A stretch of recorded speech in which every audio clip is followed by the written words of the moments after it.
Hello, everyone, and thank you for joining us. Today, you'll hear two stories of unusual and scary situations that happened in the emergency room. These are real stories, but due to the doctor-patient privilege, I will use fake names. But please keep in mind that what I'm about to tell you happened to real people.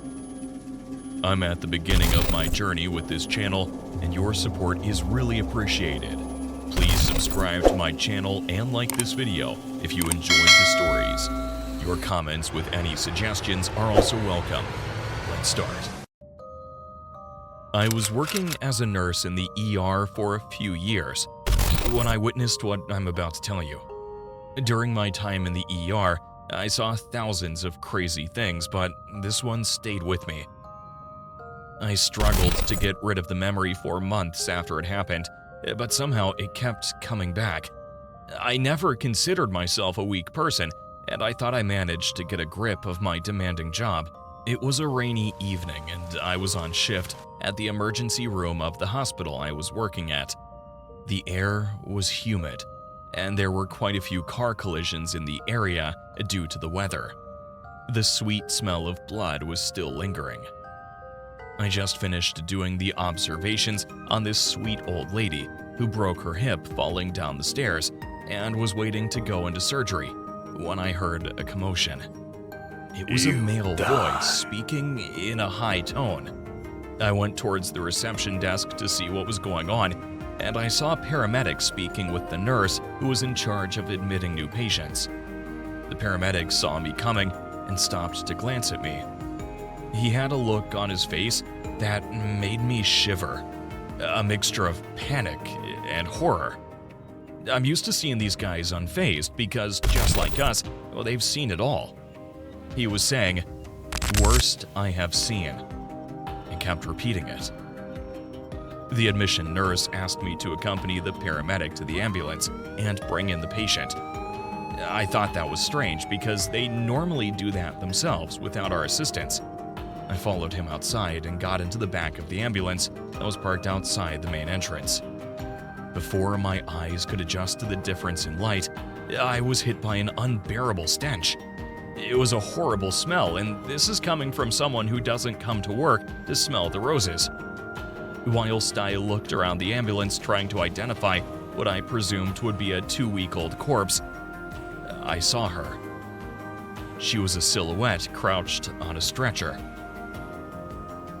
I don't know if you guys have seen photos from concentration camps with the skeleton figures. That's exactly what this woman looked like. She was almost bald, and the light coming from the ceiling was showing a thick white buildup on her scalp. Her eyes were sunken and they looked glazed as she was staring at me. Her body was pretty much a skeleton. Her bones were poking through the skin. She was wearing what must have been normal clothing some time ago. The paramedic asked me to help him bring her in immediately. She was in desperate need of treatment. As we wheeled the stretcher into the rhesus area, the poor woman flinched like she was expecting to be hit. She reminded me of a stray dog that's used to being kicked. We took her inside and left her with the doctor and a few nurses who gathered to see one of the most horrific things they've witnessed in their careers. I managed to speak to the ambulance crew that brought the woman in, and they told me they were called to a house by a concerned neighbor who kept hearing strange noises coming from the basement. They described the sound as metal chains rattling. The house belonged to a weird old man who didn't speak to anyone and didn't have friends in the neighborhood. One day, the man just vanished, and one of the neighbors went into the house thinking that maybe the old man was unwell. What he found was shocking and disturbing. The house was dirty and unkempt. On the living room floor, between piles of dirty clothes, the old man was lying after he collapsed. He must have been dead for a few days, but that's not all the neighbor discovered. As the weird noise could still be heard, he searched the house and eventually went down the stairs into the basement. There, in the darkness, covered in feces, was the woman that I saw in the ambulance.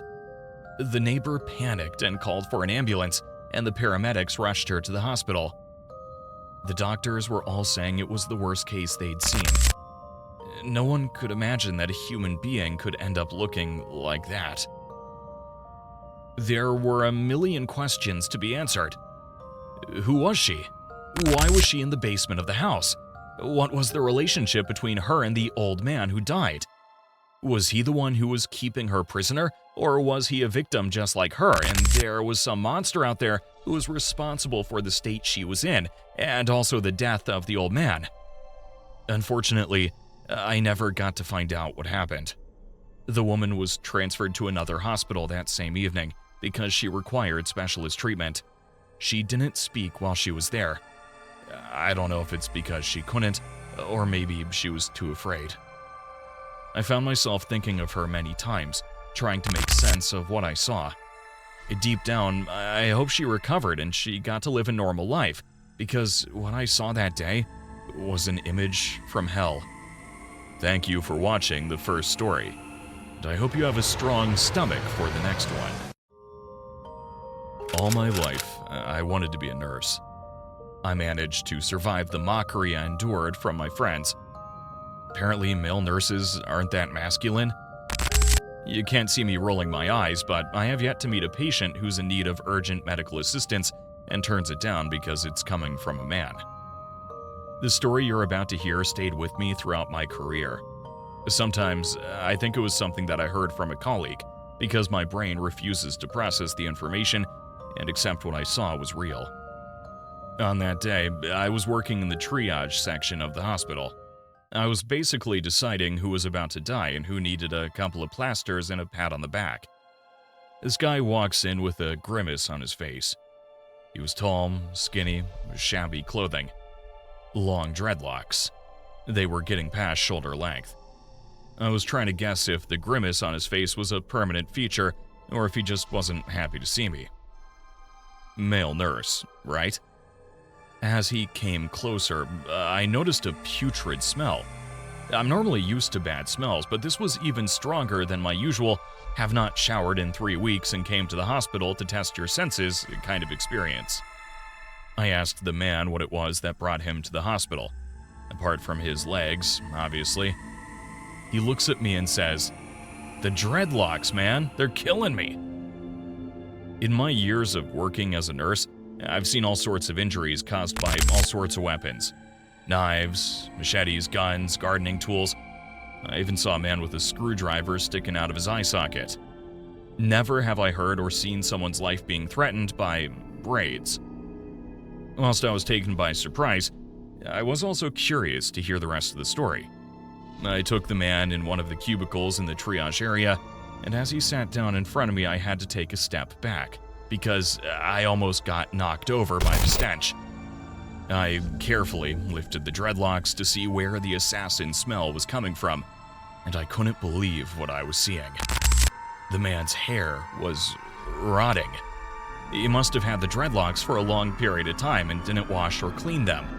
He also scratched his head a lot, and that caused small tears in his skin that got infected. There was pus oozing from his head. Small portions of the scalp had started to heal. There was a reddish crust covering, but that also had gotten infected. The guy wasn't lying. His dreadlocks were killing him, slowly, like the song. I started him on antibiotics straight away and kept him in the hospital for a few days. Now, here's the thing. The test we did on him showed that he came in just in time. Otherwise, the infection would have spread into his blood. He left the hospital looking better and smelling like he was alive.